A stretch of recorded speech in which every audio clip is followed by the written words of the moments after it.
So what if everything we thought we knew about life after death was just, well, the beginning? Imagine a world where the lines between physical and spiritual are really thin, and every action here on Earth, it echoes across these vibrant, unseen realms. Welcome to the Deep Dive. We're the place where we unpack the most intriguing sources to help you become truly well-informed. And today, we're embarking on a really fascinating journey. We're looking at excerpts from Obreiros da Vida Eterna that translates roughly to Workers of the Eternal Life. It's by Francisco Cândido Xavier, dictated by the spirit André Luiz. Now, this isn't just a story, It's a detailed account of spiritual assistance, the complexities of transition from physical life, and the profound implications of our earthly choices in those spiritual planes. Right. And our mission for you, the listener, is to pull out the most important insights from this spiritual narrative. You'll hopefully gain a richer understanding of what happens when we leave the physical body, how our thoughts and actions shape that post-mortem experience, and also the continuous, intricate work of spiritual guides. Yeah, get ready for some genuine aha moments, I think. Some surprising facts, perhaps. And a perspective that might just reshape how you view life, death, and the vast universe beyond.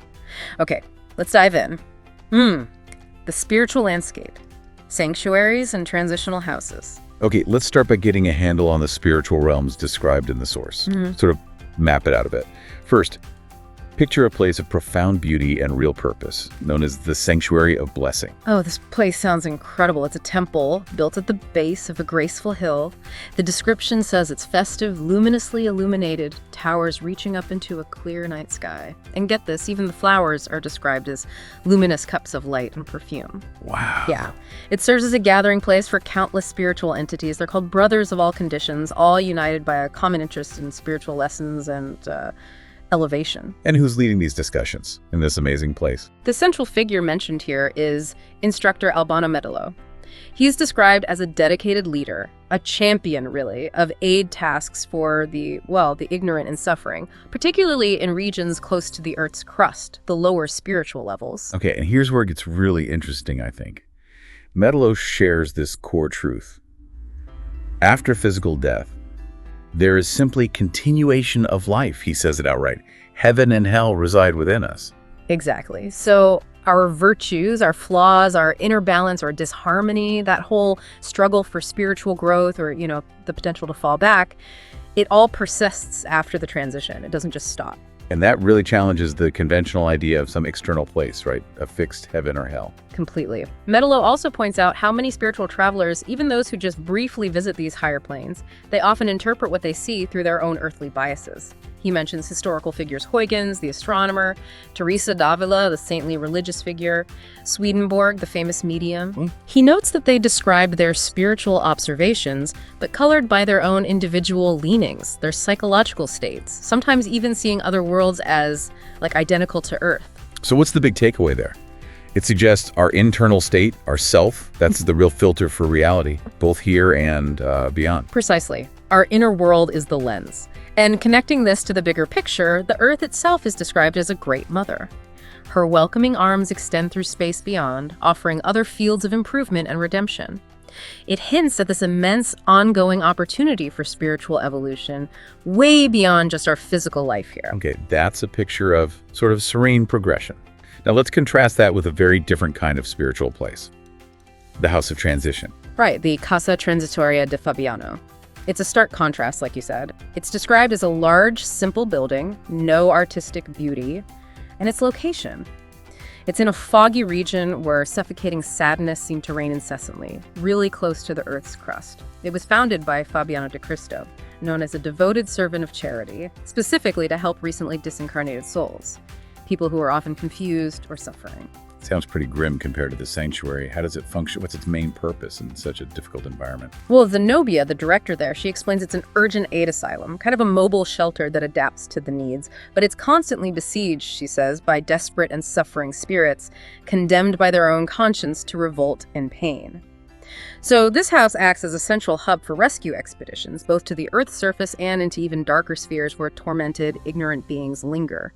But crucially, it also serves as a precious point of connection with our spiritual cities and higher zones, like a bridge or a spiritual ER. And the suffering there sounds intense. The text mentions spirits taking on animalistic masks out of despair. even forming hordes that attack. How do they even manage that? Yeah, it's quite vivid. The house uses what are described as electrical defenses and luminous networks, basically concentrated energetic forces, to repel these aggressive entities. It's part of what they call purifying fire. Electrical sparks and luminous rays are methodically released from the sky, creating these fire pits. Fire pits. Yeah, but not like earthly fire. They serve as a cleansing mechanism for accumulated inferior mental matter. You can think of that as dense negative thought forms. This prevents magnetic storms, which seem to be disruptive energy disturbances in that spiritual field. Okay, so given all that chaos, can anyone just walk in? Or are there, like, entry requirements? No, it's not indiscriminate. The house has a strict policy. Only those already modified for good and who show characteristic luminous circles around them are allowed entry. These luminous circles are like a visible sign of their inner state, their spiritual readiness. A sort of spiritual passport. Yeah. Kind of, yeah. The impenitent and systematic liars. Even if they sound convincing, they remain confined in the clouds of darkness that surround their minds hardened in crime. It really hammers home that your inner state is literally visible and determines where you can go. This brings up a really important topic. Mental illness and suffering in the afterlife. What does the source say about that? It's quite unique, isn't it? It really is. There's a section with Barcelos, an assistant specializing in spiritual medicine for the insane. He states that madness is a painful field of human redemption. He sees obsession and possession not just as psychological issues, but as the terrible living history of crimes committed. Wow. Yeah, where the culprits, the spirits causing the obsession, they cling to the magnetic organization, the energy field, basically, of incarnated people, draining their vital energy. And Barcelos offers a critique of traditional psychology, too, specifically Freud. He does, yeah. He acknowledges the value of psychoanalysis for identifying the effects, the symptoms, but he argues it misses the causes. He says things like, inferiority complexes, repression, the libido, they aren't just from this life, they're characteristics of the personality emerging from past experiences. He calls the subconscious a dilated cellar of our memories, holding stuff from multiple lives. Multiple lives. Exactly. The missing link for Freud, according to Barcelos, is the notion of reincarnation principles, and understanding that many nervous disorders actually begin in the pre-existing paraspiritual body, that subtle energy body, because of moral deficiencies built up in previous lives. That's a really profound reframing of mental health. So what's the practical takeaway for you, the listener, from this spiritual view on mental suffering? Well, it suggests our deepest struggles, even mental ones, might have roots that go way, way back beyond just this current life. It pushes for a much broader view of cause and effect, and it reminds us that working on our moral balance, understanding our inner landscape, it's not just for feeling better now, it's crucial for our whole spiritual journey. The power of thought and cosmic connections. Okay, let's shift gears a bit. There's this remarkable event described that really shows the power of collective thought and our connection to, well, higher spiritual planes. Ah, yes. The visit of Venerable Asclepios. Yeah. He's described as a messenger of hierarchical expression, so a very evolved being. And before he arrives, the spiritual team, including André Luiz, our narrator, they're given this unique task. They have to collectively create a symbolic landscape inside a crystal chamber using only their mental forces. I love this part. The narrator, remembering he used to be a gardener on Earth, he intensely focuses on recreating grass, leaves, flowers, even the roots. It's an amazing demonstration of how detailed mental projection can be in that realm, and the result is stunning. The collective mental painting temporarily gains vitality. The tree sways gently, the water ripples. It shows that focused collective thought isn't just an idea, it has a real, tangible, creative impact there. So when Asclepios actually appears, it sounds like a truly profound moment. Oh, absolutely. Yeah. He appears within this mentally created landscape. He's described as a venerable elder radiating indescribable light. His words, delivered in an inexpressible tone, are so powerful they evoke tears, awaken the spirit to God and immortal life. And interestingly, when asked questions, he responds by producing biblical verses from glowing parchments. Like what? Things like Matthew 5.44, love your enemies, bless those who curse you, and 1 Thessalonians 4.9, you yourselves are taught by God to love one another. The implication seems to be that the answers to deep spiritual problems often lie in these fundamental, maybe familiar teachings, even in very high planes. Okay, so this sublime visitor is highly evolved. But what does his presence and the explanation given by Cornelio tell us about the sheer scale, the vastness of the spiritual universe. Right. Cornelio, another instructor, clarifies something fascinating. He says Asclepios, though highly evolved, is still an entity of our planet living in its most elevated spiritual zones. But then he describes this incredible hierarchy. Asclepios aspires to integrate with communities on Jupiter and Saturn. Jupiter and Saturn. Yeah. And those beings await calls to divine assemblies governing our entire solar system. And those beings hope to collaborate with the intelligences sustaining the Hercules constellation. And those guiding our star group aspire to eventually join the crown of celestial geniuses overseeing our whole galaxy. It just keeps expanding outwards. And what about our galaxy, the Milky Way, in this cosmic picture? Cornelio states it's only a detail of divine creation, a sliver of the universe. Wow. Wow. That really puts things in perspective. So what's the implication for you, listener, thinking about your own journey against that kind of backdrop? Well, if our planet has such complex spiritual layers and our galaxy is just a sliver, I mean, imagine the scale of creation. The possibilities for spiritual evolution seem absolutely endless. The aha moment here might be realizing how incredibly significant, yet simultaneously small, our daily choices feel within this vast, interconnected cosmic plan. It's humbling, isn't it? Definitely humbling. 3, the intricacies of disincarnation. Diverse journeys. Okay, so the deep dive now really gets into the ultimate transition. Physical death or disincarnation. The narrative gives these incredibly detailed accounts of how different souls experience it, showing how their lives, their spiritual state, really shape that process. That's right. The spiritual team we follow assists 5 specific individuals getting ready to leave their physical bodies: Dimas, Fabio, Cavalcante, and Albina. And each case offers really unique, often quite moving insights into the different ways people die. Let's start with Dimas. He was a medium who used his gifts for good, right? But it cost him personally. Yes, Dimas suffered from chronic illness. His body was breaking down, but mentally he remained calm, confident. His disincarnation needed careful help, though, because his wife's intense love and grief were creating these loving retention forces.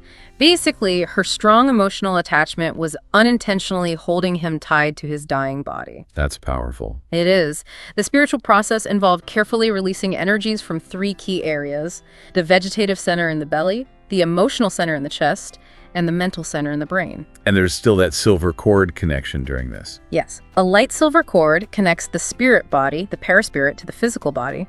Once that cord is severed completely, the physical body starts to decompose rapidly. But what's crucial with Dimas is that even though he was suffering and unconscious, he was still incredibly sensitive to his surroundings. Which brings us to the wakes, the velorio. This part is quite poignant. It really is. While Dimas is transitioning, people are at his wake. Some are genuinely mourning, sending loving thoughts, which helps. But others, they're telling vibrant anecdotes, even gossiping. One man reveals a secret. Dimas, who was known to be trustworthy, had witnessed a terrible crime years ago but kept silent to avoid scandal, even protecting the murderer. And this chatter happening around his physical body actually affected Dimas while he was disincarnating. Absolutely. Even though he was unconscious, he received unpleasant shocks from these negative thoughts and conversations. It's a powerful demonstration, the text says, that mental forces are clothed with wonderful power, even impacting someone crossing over. It really highlights why creating a peaceful, prayerful atmosphere around the dying and deceased is so important. Definitely food for thought. What about Fabio? His story connects to past lives, doesn't it? Yes, Fabio was described as a sensitive, virtuous soul, but he had fragile health. His father reveals that Fabio's weak physical constitution in this life was a direct result of actions in a previous life. Back then, as a wealthy landowner under a different name, he'd kept his slaves in poorly ventilated quarters, causing suffering and death. This past neglect came back as a lung illness this time around. Wow, that's heavy. But despite that difficult karma, Fabio's disincarnation is described as remarkably rapid and easier. How come? It's attributed to his dedicated efforts in higher spirituality during this life. He cultivated serenity and understanding. And just before fully departing, showing this sublime serenity, he actually speaks to his wife, Mercedes. He releases her from any material ties, encourages her to find happiness again with someone worthy. He even symbolically kisses his children through a clean linen cloth radiating light. It's presented as a very conscious, evolved transition, full of love and release. A very different picture. Then there's Cavalcante. His transition sounds much harder. Oh, much harder. Cavalcante actively resists letting go. He has strong earthly attachments and this desperate desire to see his estranged wife, Bella, before he dies. He's consumed by guilt for having emotionally abandoned her while he was alive, focusing too much on religion instead of her.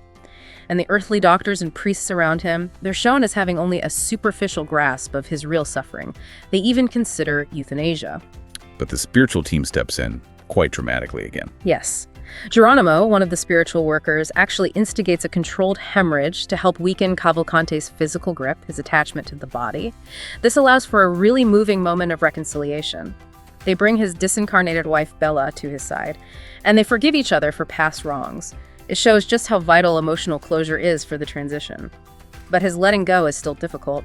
It takes the spiritual team 20 hours of intense work.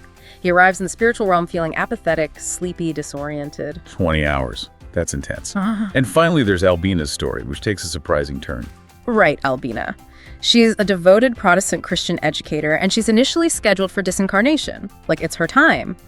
But then her transition is postponed indefinitely. Postponed? Why would the plan change? It's because of the singular prayer of her adopted grandson, Joãozinho. Now, Joãozinho, despite being an orphan himself, is described as an abnegated servant of Jesus, a soul with significant moral credit who chose to reincarnate for a specific mission. He knows Albina is dying, and he's worried about his pregnant mother, who is Albina's adopted daughter, Lloyd, so he prays fervently for Albina to stay, to shield Lloyd from grief that might harm her pregnancy. And this direct, heartfelt plea from Earth actually influences the divine plan. It's amazing. That is amazing. It really makes you think, doesn't it? How deeply connected are our lives, our transitions with the spiritual realm. And what does Albina's case tell us about the power of our intentions, our prayers, even when something seems like destiny? It's a powerful reminder that the spiritual world isn't just some fixed script, you know? It shows how much influence our intentions, our emotions, and especially our focused, loving prayers can have not just for ourselves, but for others too. It really highlights the individuality of each soul's journey. Even the timing of death isn't always set in stone, it seems. Love and sacrifice can make a difference. 4. Lessons from the deep dive. Continuous growth and service. So pulling back a bit, this whole deep dive into Obreiros da Vida Eterna, it seems to constantly emphasize continuous growth, learning, and especially service, both here and beyond. Absolutely. Zenobia, the director of that transitional house, she keeps saying that the real success of their work isn't always about, forcing souls into some higher place immediately. It's more about sowing eternal truths, instilling hope, helping that internal transformation to happen. She emphasizes that the divine compassion and justice are always present, guiding everything. And we also get a clearer picture of why suffering exists in those realms and about the spiritual hierarchy itself. Right. The narrative consistently shows that suffering in the spiritual worlds is often a direct result of our own lower mental creations, our own ignorance, basically. But it's always framed as a catalyst, something to push us towards inner change and healing. And while these divine plans are vast, they aren't totally rigid. Remember Geronimo's point. Remind me. He explained, no one but God holds absolute power. All of us will experience limitations according to higher designs.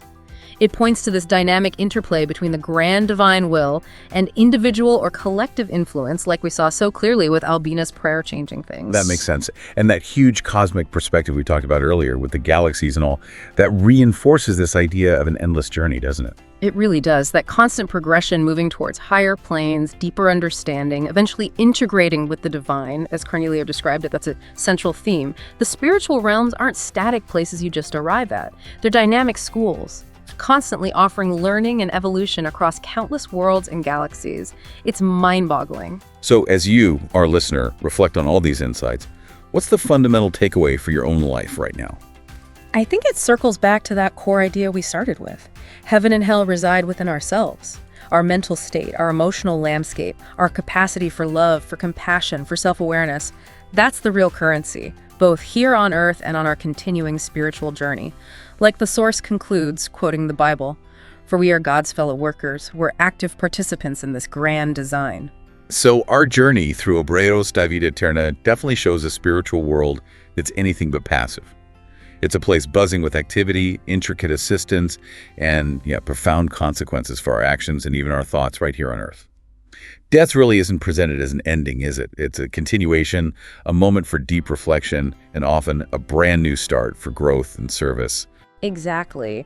This deep dive really reminds us that the choices we make now, the love we cultivate, the understanding we seek today, it's not just for this temporary existence. These are, in a way, investments in our eternal journey. They're actively shaping our experiences long after our physical bodies are gone. So, here's a thought to leave you with. What if the greatest preparation for the afterlife isn't just about belief systems, but about how profoundly, how consciously we live, love, and serve right here, right now? How might understanding these spiritual mechanics, cause and effect, the power of thought, the importance of inner state, how might that change the way you approach your own personal growth, your relationships, maybe even how you process grief and loss? Yeah, reflect on that. The universe is this vast, interconnected school, and every step we take, every lesson learned, every single act of compassion, it all contributes to a journey far, far grander than we can usually imagine. The deep dive continues for all of us.